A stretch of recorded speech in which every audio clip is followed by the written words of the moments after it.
এই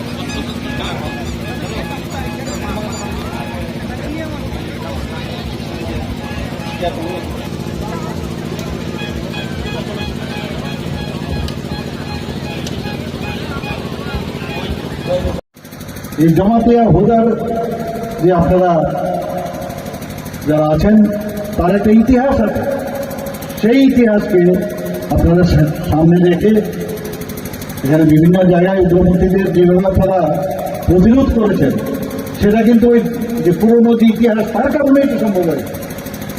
আপনাদের মধ্যে সেই ক্ষমতা আছে, কিন্তু সবচেয়ে বড় যে বিষয় সেটা হচ্ছে আমরা সমাজকে আমাদের পরিবর্তন করতে হবে।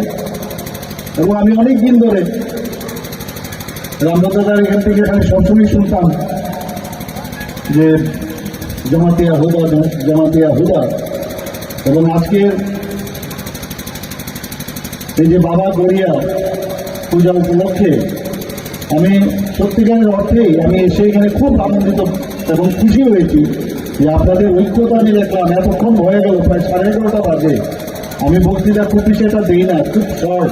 যেখানে যারা যারা বক্তব্য রেখেছেন, যে দৃঢ়তার সাথে আপনাদেরকে যে কথাগুলো বলেছে সেটা আমি লক্ষ্য করছিলাম, এবং সেটা আসে কখন ভিতর থেকে, সেই যখন কিছু করার একটা তাগিদ, যে রাষ্ট্রবাদী যে চিন্তা, সেটাও কিন্তু আমি খেয়াল করছিলাম। শুধু জামাতিয়া হুদা সমাজের জন্য না, অন্যান্য যারা সমাজ আছে তাদের জন্য আপনারা ভাবেন, জাতিদের জন্য আপনারা ভাবেন। এবং তবেই আমরা সবসময় যে কথাটা আমরা বলছি, প্রধানমন্ত্রীজি বারবার বলছেন যে এক ভারত শ্রেষ্ঠ ভারত, আর আমরা বলছি এক ত্রিপুরা শ্রেষ্ঠ ত্রিপুরা। এখানে এই কথাটাও উঠেছে যে বিভিন্ন জায়গায়, বিশেষ করে জনজাতি এলাকায় যারা যুবক সম্প্রদায়েরা আছে, আমি বারবার বলবো যে আমরা নেশামুক্ত ত্রিপুরা, এই কথাটা উঠেছে এখানে। এটা আমাদের করতেই হবে বা এনিমি, কারণ একটা চক্র আছে এখানে। সেই চক্রের কারণে আমাদের জেনারেশন টু জেনারেশন আমাদের ধ্বংস করার ওরা প্রোগ্রাম বানিয়েছে। আমাদের এখান থেকে গাঁজা উৎপাদনের, আমরা সবাই জানেন কি হারে গাঁজা এখানে উৎপাদন হয়। 2018-তে যখন আমাদের সরকার এখানে আসলো, তারপরে আমরা বুঝতে পারলাম